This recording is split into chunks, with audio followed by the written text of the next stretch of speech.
दोस्तों, अमेरिका के एक गांव में रोनाल्डो जेम्स नाम का एक अतिशय साधारण व्यक्ति रहता था। वो ज्यादा पढ़ा लिखा नहीं था और पेशे से एक सफाई कामगार था। उसने अपनी पूरी जिंदगी एक साधारण व्यक्ति की तरह गुजारी, लेकिन 92 साल की उम्र में रोनाल्ड की जब डेथ हुई तो वो एक इंटरनेशनल ब्रेकिंग न्यूज बन गई, क्योंकि मरने के समय रोनाल्ड की नेटवर्थ $8 मिलियन थी, जो कि एक साधारण व्यक्ति के लिए काफी ज्यादा थी।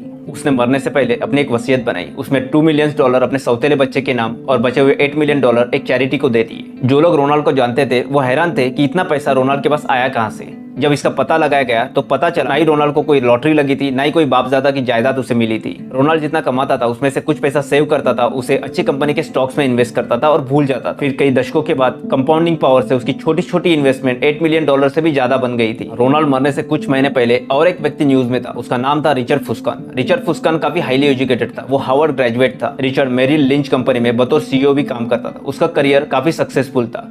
वो अपने 40s में रिटायर भी हुआ। रिचर्ड के पास काफी ज्यादा पैसा था। फिर उसके लाइफ में कुछ ऐसा हुआ कि उसने अपना घर एक्सपेंशन के लिए बैंकों से बहुत बड़ा कर्जा ले लिया। ऐसा घर जिसमें 12 बेडरूम, 2 एलिवेटर्स, 2 पूल और 7 गैराज थे। ऐसा घर जिसका मेंटेनेंस $90,000 से भी ज्यादा था। कुछ सालों बाद फाइनेंशियल क्राइसिस हुआ। उसमें रिचर्ड बैंकरप्ट हो गया। उसमें उसको अपना आलीशान घर उसकी कीमत से 75% कम पैसों में नीलाम करना पड़ा।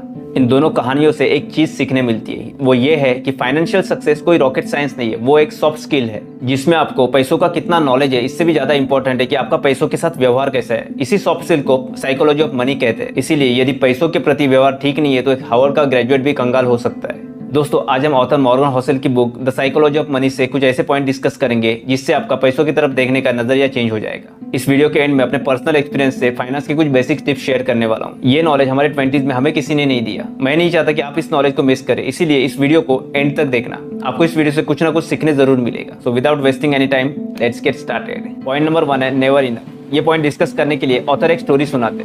रजत गुप्ता नाम के एक व्यक्ति थी जिनका जन्म कोलकाता में हुआ था। वो जन्म से ही अनाथ थे। ऐसी हालातों में रहने के बावजूद भी रजत गुप्ता 40 की उम्र में दुनिया की सबसे प्रेस्टिजियस कंसल्टिंग फर्म मैकेंसी के सीईओ बने। वो अपने करियर में 5 पब्लिक कंपनियों के बोर्ड ऑफ डायरेक्टर भी रह चुके थे। सन 2008 में उनकी नेटवर्थ $100 मिलियन से भी ज्यादा थी। उन्होंने इतना पैसा कमाया कि अगर बैंक में भी रखते तो 5% के एनुअल रिटर्न के हिसाब से प्रति घंटे $600 कमा सकते थे, वो भी हर दिन 24 घंटे। लेकिन इतना पैसा उनके लिए इनफ नहीं था। वो जल्द से जल्द करोड़पति से अरबपति बनना चाहते थे। वो दुनिया की सबसे बड़ी इन्वेस्टमेंट कंपनी गोल्डमैन सैक्स में बोर्ड ऑफ डायरेक्टर में शामिल हो गए। इतनी वेल्थ होने के बावजूद भी अरबपति बनने के उनके डेस्पिरेशन ने उन्होंने कंपनी की कॉन्फिडेंशियल इन्फॉर्मेशन बेच दी। इस जुर्म के लिए उन्हें जेल जाना पड़ा और उनका करियर और रेपुटेशन सारे मिट्टी में मिल गए। दोस्तों, बहुत सारे लोग एक फाइनेंशियल गोल अचीव करने के बाद दूसरा फाइनेंशियल गोल अचीव करना चाहते हैं। लखपति से करोड़पति और करोड़पति से अरबपति बनना चाहते हैं। उन्हें इनफ ये शब्द का अर्थ ही मालूम नहीं होता।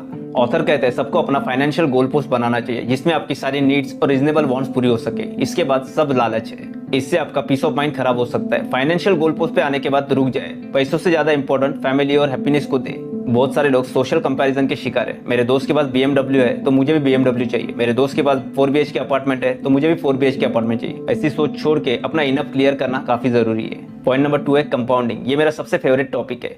फाइनेंशियल टर्म में कंपाउंडिंग किसे कहते हैं, अगर आपको पता नहीं है तो मैं बताता हूँ। जब हम कोई इन्वेस्टमेंट करते हैं उससे जो रिटर्न मिलता है उसे हम री इन्वेस्ट करते हैं और ऐसे करते रहते हैं। इस साइकिल को कंपाउंडिंग कहते हैं। दोस्तों, वॉरेन बफे को तो आप सब लोग जानते होंगे। जब ये किताब लिखी गई तब उनकी नेटवर्थ $84.5 बिलियन थी। उसमें से $81.5 बिलियन उनके मिड 60s में आए थे। दोस्तों, वॉरेन बफे पे 2000 से भी ज्यादा किताबें लिखी गई जो ये बताती है कि वॉरेन बफे कितने महान इन्वेस्टर थे। लेकिन कुछ ही किताबें बताती है कि वॉरेन बफे ने जितना कमाया उसका कारण सिर्फ ये नहीं है कि वो एक महान इन्वेस्टर थे, बल्कि अच्छा इन्वेस्टर होने के साथ ये भी है कि उन्होंने अपनी इन्वेस्टमेंट जर्नी 10 साल की उम्र में शुरू कर दी थी। अगर उन्होंने 30 साल की उम्र में इन्वेस्टमेंट करना शुरू कर दिया होता तो उनकी नेटवर्थ $11.9 मिलियन ही होती। इसीलिए हमें अगर कंपाउंडिंग का मैजिक देखना है तो time is very important. Point number 3 है getting wealthy versus staying wealthy. Author कहते हैं अमीर बनना फिर भी आसान है, लेकिन अमीर बने रहना इतना आसान नहीं। इसीलिए कुछ बिजनेस स्टार्ट होने के कुछ सालों बाद फेल हो जाते हैं। बहुत सारे सेलिब्रिटीज के भी एग्जांपल्स है। उन्होंने एक अच्छा फाइनेंशियल स्टेटस पाने के बाद भी वो कंगाल हो गए।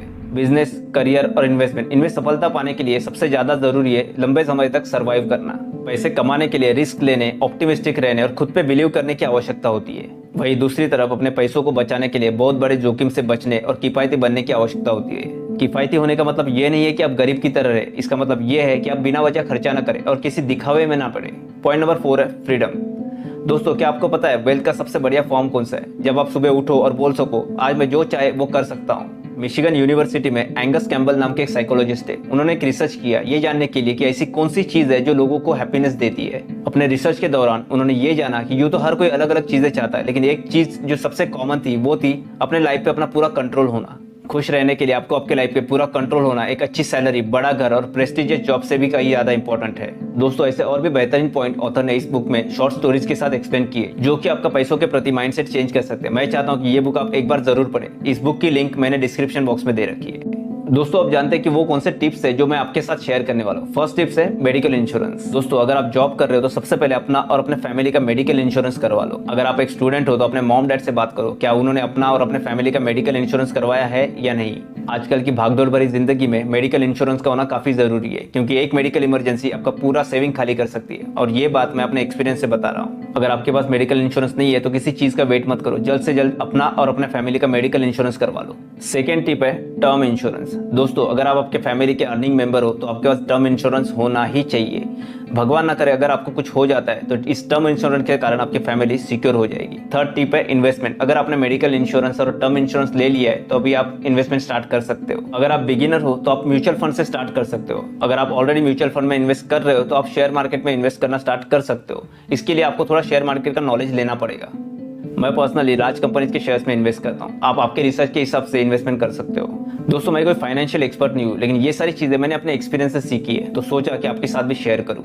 तो आज के लिए इस वीडियो में इतना ही। ये वीडियो आपको कैसे लगा ये आप मुझे कमेंट करके बता सकते हो। अगर आपको ये वीडियो अच्छा लगा तो उसे लाइक करना, अपने दोस्तों के साथ शेयर करना, और हाँ अगर आप ऐसे बेहतरीन वीडियो मिस नहीं करना चाहते हो तो इस चैनल को सब्सक्राइब कीजिए और बेल आइकन दबाइए ताकि आपको वीडियो की नोटिफिकेशन मिलती रहे। तो मिलते हैं एक नए वीडियो में, तब तक के लिए हौसला रखिए, आगे बढ़िए।